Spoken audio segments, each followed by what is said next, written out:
Recently release हुई scam 1992 series बहुत trending पर है, जहां हर्षद मेहता के सबसे बड़े स्कैम के बारे में बताया गया है। पर क्या आपको पता है इंडिया में ऐसे और भी बड़े बड़े स्कैम्स हुए हैं? तो आज इस वीडियो में हम इंडिया में हुए मेजर स्कैम्स के बारे में बात करेंगे। सबसे पहले हम बात करेंगे हर्षद मेहता स्कैम के बारे में, जिन्होंने स्टॉक मार्केट का सबसे बड़ा स्कैम किया था। 1988 में हर्षद मेहता बॉम्बे स्टॉक मार्केट के टॉप ब्रोकर थे और इसी का फायदा उठाते हुए उन्होंने स्टॉक मार्केट का सबसे बड़ा स्कैम किया था। ये स्टोरी किसी बॉलीवुड मूवी से कम नहीं, जहां हर्षद मेहता ने 3,500 करोड़ से लेकर 5,000 करोड़ का स्कैम किया था। हर्षद मेहता ने अपनी बीकॉम की डिग्री कंप्लीट करने के बाद बहुत सारे छोटे मोटे जॉब्स किए थे। बाद में हर्षद मेहता BSE यानी बॉम्बे स्टॉक एक्सचेंज के ब्रोकर बने और फिर कुछ साल बाद खुद की कंपनी ओपन की, जिसका नाम था grow more research asset management, और अपना स्टॉक ब्रोकिंग का बिजनेस स्टार्ट किया। लेकिन मेहता अपने सक्सेस से सेटिस्फाइड नहीं थे, जिसके चलते उन्होंने पैसों के लालच में बहुत बड़ा फ्रॉड किया। हर्षद मेहता ने बैंकिंग सिस्टम में बहुत सारे लूप होल्स बनाना चालू किया। उस वक्त रिजर्व बैंक ऑफ इंडिया ने कुछ ऐसे रूल्स बनाए थे जहां सारे बैंक्स को हफ्ते के आखिर में कुछ गवर्नमेंट बॉन्ड्स देने पड़ते थे और ये काम ब्रोकर्स के थ्रू किया जाता था। उस वक्त हर्षद मेहता बॉम्बे के टॉप ब्रोकर थे, जहां वो एक बैंक को गवर्नमेंट सिक्योरिटीज देने का वादा करके पैसे लेते थे और कुछ हफ्तों का टाइम लेते थे। फिर मेहता दूसरे बैंक में जाकर उनसे गवर्नमेंट सिक्योरिटीज लेते थे और उन्हें ज्यादा इंटरेस्ट देने का वादा करते थे। ऐसे ही जिन बैंक्स को गवर्नमेंट बॉन्ड्स चाहिए होता था, उन्हें बॉन्ड्स मिल जाते थे जो कि बैंक रिसिप्ट्स के थ्रू दिए जाते थे, और दूसरे बैंक्स को मेहता ज्यादा इंटरेस्ट से पैसे भी रिटर्न करते थे। तो यह स्कैम कहाँ हुआ?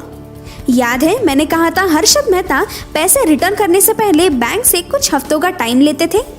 उस समय हर्षद मेहता उन पैसों से स्टॉक्स में इन्वेस्ट करते थे और वैसे ही अपनी कंपनी के स्टॉक्स की प्राइस भी बहुत बढ़ाते थे। ऐसे ही मेहता ने स्टॉक मार्केट में पैसे मैनिपुलेट करना चालू किया। ACC के शेयर्स उन्होंने 200 से 9,000 कर दिए थे, यानी 4,400% से इंक्रीमेंट। ऐसे ही और भी स्टॉक्स जैसे रिलायंस, स्टरलाइट कॉपर, अपोलो और टाटा स्टील के भी शेयर्स उन्होंने बहुत ज़्यादा बढ़ा दिए थे। और इतने ज़्यादा शेयर्स बढ़ जाने के बाद बड़े से बड़े बिजनेसमैन से लेकर चाय वाले भी स्टॉक मार्केट की ही बातें करते थे, जिसके चलते मेहता का बहुत अच्छा इनकम जनरेट होता था। लेकिन उनके पैसों के लालच ने उन्हें गलत काम करने से मजबूर कर दिया। हर्षद मेहता ने कुछ फेक बैंक रिसिप्ट्स बनाई थी और उनकी मदद से बैंक से पैसे लेना चालू कर दिया। फिर बैंक से लिए पैसों से मेहता फिर से स्टॉक मार्केट में पैसे लगाते थे और कुछ महीनों के लिए ये साइकिल ऐसे ही चलता रहा। जब तक स्टॉक्स की प्राइस हाई थी तब तक मेहता बहुत प्रॉफिट कमाते थे, लेकिन जब स्टॉक्स की प्राइस कम होती गई तब हर्षद मेहता बैंक्स को पैसे रिटर्न नहीं कर पाए। फिर 1992 में जर्नलिस्ट सुचेता दलाल ने हर्षद मेहता का पर्दाफाश करके उनके सारे स्कैम्स को पब्लिकली एक्सपोज किया। 600 सिविल एक्शन सूट्स और 70 क्रिमिनल केसेस के चलते CBI ने हर्षद मेहता को गिरफ्तार कर लिया। फिर एक रात हर्षद मेहता के हार्ट अटैक के कारण मौत हो गई। लेकिन मेहता के इस स्कैम से स्टॉक मार्केट पूरा हिल चुका था और जिससे बैंकिंग सेक्टर को बहुत बड़ा नुकसान हुआ था। और ये स्कैम स्टॉक मार्केट का अभी तक का सबसे बड़ा स्कैम माना जाता है। फिर हम बात करेंगे हर्षद मेहता के चेले केतन पारेख के बारे में, जिन्होंने 40,000 करोड़ का स्कैम किया था। केतन पारेख मुंबई के गुजराती फैमिली से बिलोंग करते थे और उनका फैमिली बैकग्राउंड पूरा ब्रोकरिंग बिजनेस में था, जिसकी वजह से स्टॉक ब्रोकिंग उनके खून में ही था, ऐसे हम कह सकते हैं। अपना खुद का फैमिली बिजनेस होते हुए भी केतन पारेख हर्षद मेहता की कंपनी ग्रो मोर इन्वेस्टमेंट्स में काम करने लगे ताकि उनसे स्टॉक मार्केट का काम अच्छी तरह से सीख सके। फिर 1992 में हर्षद मेहता के बहुत सारे स्कैम सामने आए, लेकिन उनमें केतन पारेख का नाम कभी नहीं आया। पर 2001 में स्टॉक मार्केट क्रैश होने के बाद केतन पारेख का स्कैम भी एक्सपोज हो गया था। चलो तो देखते हैं ये स्कैम उन्होंने कैसे किया। केतन पारेख ने IT एंड कम्युनिकेशन इंडस्ट्रीज में हाईली इन्वेस्ट किया था और उसके बाद उन कंपनीज के शेयर प्राइसेस बहुत ज़्यादा अमाउंट में बढ़ा दिए थे। इन स्टॉक्स को पॉपुलरली K10 के नाम से जाना जाता था। दोस्तों, दो टाइप के इन्वेस्टर्स होते हैं, रिटेल इन्वेस्टर और इंस्टीट्यूशनल इन्वेस्टर। रिटेल इन्वेस्टर यानी इंडिविजुअली जो इन्वेस्ट करते हैं, यानी कि आप और मैं, और इंस्टीट्यूशनल इन्वेस्टर्स यानी जो इंस्टीट्यूट्स या कंपनीज जो अपनी कंपनी के प्रॉफिट के लिए इन्वेस्ट करते हैं। हर्षद मेहता ने रिटेल इन्वेस्टर्स को टारगेट किया था, वही केतन पारेख ने इंस्टीट्यूशनल इन्वेस्टर्स पर फोकस किया। स्टॉक्स का प्राइस अपने पीक पॉइंट पर बढ़ने के बाद केतन अपने शेयर झट से बेच देता है, जिसे commonly pump and dump technique भी कहते हैं। पंप एंड डंप टेक्निक एक फ्रॉड स्कीम है जहां ब्रोकर किसी कंपनी के शेयर्स बड़ी मात्रा में खरीद लेते हैं और फिर इन्वेस्टर्स को झूठी इंफॉर्मेशन देकर उन्हें उस स्टॉक से अट्रैक्ट करने की कोशिश करते हैं। फिर शेयर्स बेचकर खुद मालामाल हो जाते थे और इन्वेस्टर्स को उससे बहुत नुकसान होता था। यही टेक्निक केतन पारेख ने यूज की थी और उससे बहुत पैसा कमाया था। उसके बाद में और एक टेक्निक जो केतन पारेख यूज करते थे वो था सर्कुलर ट्रेडिंग। सर्कुलर ट्रेडिंग यानी कुछ ब्रोकर्स आपस में ही शेयर्स बाय एंड सेल करते हैं, जिसकी वजह से उन स्टॉक्स की ट्रेडिंग वैल्यू बड़ी मात्रा में बढ़ जाती है और फिर ट्रेडिंग वैल्यू इंक्रीज होते ही दूसरे इन्वेस्टर्स का भी उन स्टॉक्स पर इंटरेस्ट बढ़ता है। ऐसे ही स्ट्रैटेजीज केतन पारेख ने यूज किए थे। केतन पारेख ने और एक सबसे बड़ा स्कैम किया था। केतन पारेख ने गुजरात के माधवपुरा मर्सेंटाइल कोऑपरेटिव बैंक के मेजॉरिटी ऑफ स्टेक्स खरीद लिए थे, जिसके चलते वो अपने मर्जी से पे ऑर्डर्स बनवाया करते थे। पे ऑर्डर्स यानी जिसे पे करने की गारंटी बैंक की होती है। मतलब अगर ये पे ऑर्डर एक इंसान ने दूसरे इंसान को दिया तो बैंक उस दूसरे इंसान को जितना चाहिए उतना पे कर देगी, भले ही उस पहले इंसान के अकाउंट में पैसे हो या ना हो। लेकिन बैंक्स हमेशा ये पे ऑर्डर्स किसी बड़े या फिर भरोसेमंद व्यक्ति को ही देते हैं। यहाँ केतन पारेख ने बैंक से बहुत ज्यादा अमाउंट के पे ऑर्डर्स बनवाए थे और दूसरे बैंक्स को पे ऑर्डर्स देकर और लोन लेना चालू कर दिया और इसी के चलते केतन पारेख ने बैंक से 1200 करोड़ निकाल लिए थे। लेकिन बाद में पता चला कि ये स्कैम पूरे 40,000 करोड़ का है। 1995 से लेकर 2001 तक केतन पारेख ऐसे ही स्टॉक मार्केट मैनिपुलेट करते रहे। लेकिन 2001 में केतन पारेख का पूरा स्कैम पब्लिकली एक्सपोज हो गया और उन पर insider trading, circular trading, pump and dump, misrepresentation of facts ऐसे कई स्कैम चार्जेस लग गए थे और केतन पारेख को ट्रेडिंग मार्केट से बाहर कर दिया गया। नेक्स्ट है सत्यम स्कैम। सत्यम कंप्यूटर्स एक आईटी कंपनी थी जो कि 1987 में बी रामालिंगम राजू ने अपने भाई के साथ मिलकर चालू की थी और कुछ सालों में ही ये कंपनी इंडिया की 4th लार्जेस्ट आईटी कंपनी भी बन चुकी थी और जिसके लिए रामालिंगम राजू को बहुत सारे अवार्ड्स भी मिले थे। लेकिन आगे जाकर यही कंपनी ने 7,800 करोड़ का फ्रॉड किया था। 1992 में सत्यम कंप्यूटर्स BSE यानी बॉम्बे स्टॉक मार्केट पर लिस्ट हो गई थी और 2001 में NYSE यानी न्यूयॉर्क स्टॉक मार्केट में भी लिस्ट हो चुकी थी। 2003 से लेकर 2008 तक सत्यम कंप्यूटर्स के शेयर प्राइसेस 300% से बढ़ गए थे और कंपनी का नेटवर्थ $2.1 बिलियन हो चुका था। इसी के चलते ये कंपनी एक लीडिंग आईटी कंपनी बन गई थी। उस समय रियल एस्टेट बहुत बूम पे था, जिसके चलते राजू ने रियल एस्टेट में इन्वेस्ट करना चालू किया। राजू अलग अलग सिटीज में बहुत सारे प्रॉपर्टीज खरीदने लगे और फिर पैसे खत्म हो जाने पर अपनी कंपनी सत्यम कंप्यूटर्स में ज्यादा प्रॉफिट दिखाकर स्टॉक्स मैनिपुलेट करते थे और बाद में कुछ शेयर्स गिरवी रखकर बैंक से पैसे लिया करते थे। उन पैसों से राजू अपने फैमिली, फ्रेंड्स, यहाँ तक कि घर के नौकरों के नाम पर भी प्रॉपर्टीज खरीद लेते थे। ऐसे ही वो अपने दूसरे कंपनीज मेटस इंफ्रास्ट्रक्चर और मेटस प्रॉपर्टीज का इस्तेमाल करके प्रॉपर्टीज में इन्वेस्ट करते थे। सत्यम कंप्यूटर्स में उन्होंने बहुत बड़ा स्कैम किया, जहां उन्होंने फेक फाइनेंशियल स्टेटमेंट्स बनाई जिसकी अमाउंट फिगर एक्चुअल फिगर से काफी ज्यादा थी। 2008 में रियल एस्टेट का मार्केट डाउन में चला गया था, जिसकी वजह से राजू मुश्किल में आ गए।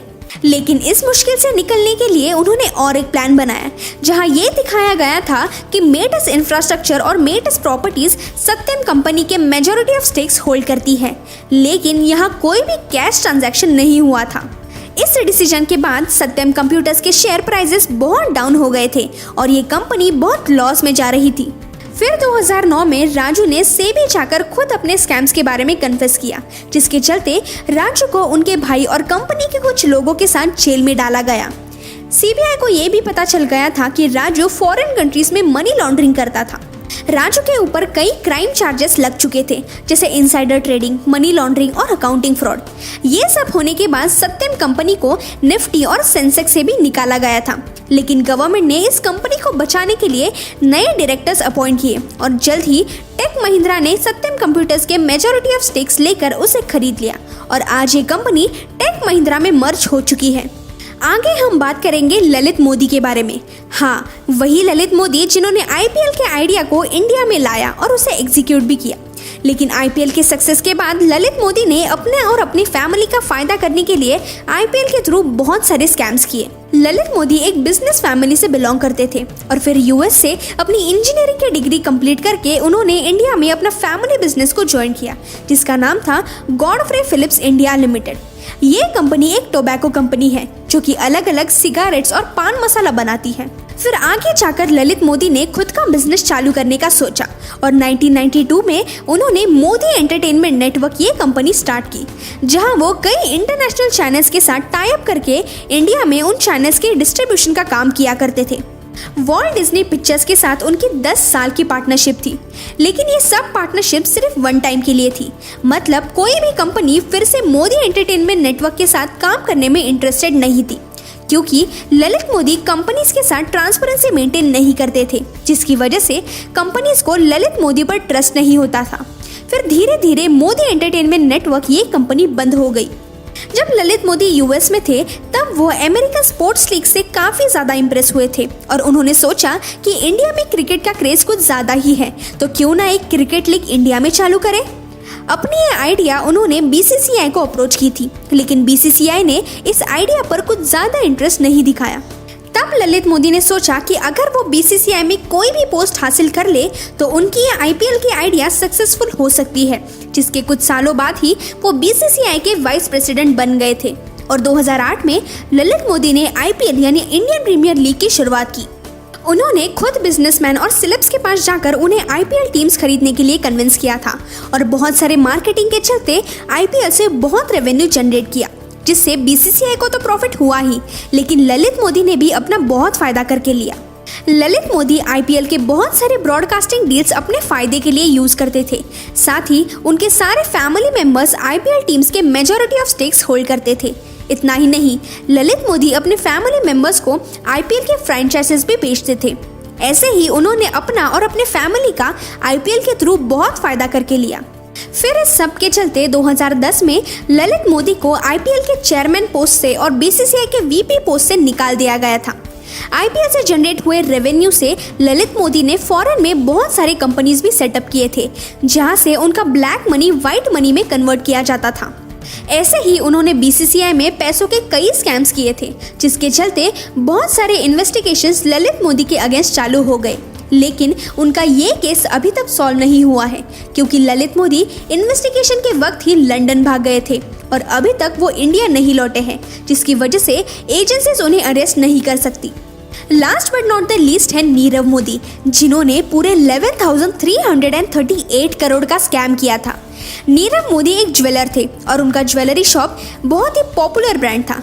नीरव मोदी को अपना बिजनेस फॉरेन में भी एक्सपांड करना था, जिसके लिए उन्होंने पीएनबी यानी पंजाब नेशनल बैंक से एलओयू देने के लिए अप्रोच किया। पहले हम देखते हैं कि ये एलओयू क्या होता है। एलओयू यानी लेटर ऑफ अंडरटेकिंग। अगर हमें किसी फॉरेन बैंक से लोन लेना हो तो हमें हमारे इंडियन बैंक से एलओयू लेना पड़ता है। एलओयू की मदद से फॉरेन बैंक्स को ये गारंटी मिलती है कि अगर वो पर्टिकुलर पर्सन लोन चुका नहीं पाया तो इंडियन बैंक वो लोन चुका देगी। नीरव मोदी ने ऐसा ही एलओयू फॉरेन बैंक को दे दिया, जिसकी मदद से उन्हें यूएस डॉलर्स में लोन मिल गया। ये फॉरेन बैंक्स इंडियन बैंक्स के ही फॉरेन ब्रांचेस थे, लेकिन जब कुछ दिनों बाद ये फॉरेन बैंक्स ने पीएनबी से पैसा मांगा तो पीएनबी ने ये कहा कि उन्होंने ऐसा कोई एलओयू इशू नहीं किया था और नीरव मोदी ने ऐसे कई एलओयूज पंजाब नेशनल बैंक से बनवाए थे। ऐसे ही करते करते नीरव मोदी ने एक लोन चुकाने के लिए एलओयूज की मदद से दूसरे लोन्स ले लिए। इसी तरह नीरव मोदी ने 150 से भी ज्यादा फेक एलओयूज बनवाए और फॉरेन में अपने ज्वेलरी शॉप के बहुत सारे ब्रांचेस ओपन किए। इतना ही नहीं, नीरव मोदी 6 साल तक ये स्कैम करते रहे, लेकिन 2017 में उनका ये स्कैम पकड़ा गया और एसबीआई ने इस पर इन्वेस्टिगेशन करना चालू किया। इस स्कैम में नीरव मोदी के अंकल मेहुल चोकसी, उनकी पत्नी अमी मोदी और उनके भाई निशल मोदी, इन सब के नाम भी आए थे। साथ ही पीएनबी के 10 एम्प्लॉयज को सस्पेंड कर दिया था। इन्वेस्टिगेशन चालू होते ही नीरव मोदी फौरन भाग गए, लेकिन इस फ्रॉड के चलते उन्हें लंदन में अरेस्ट कर लिया था। आपको ये वीडियो कैसा लगा ये कमेंट्स में जरूर बताना। तो मिलते हैं अगले वीडियो में। Till then bye bye.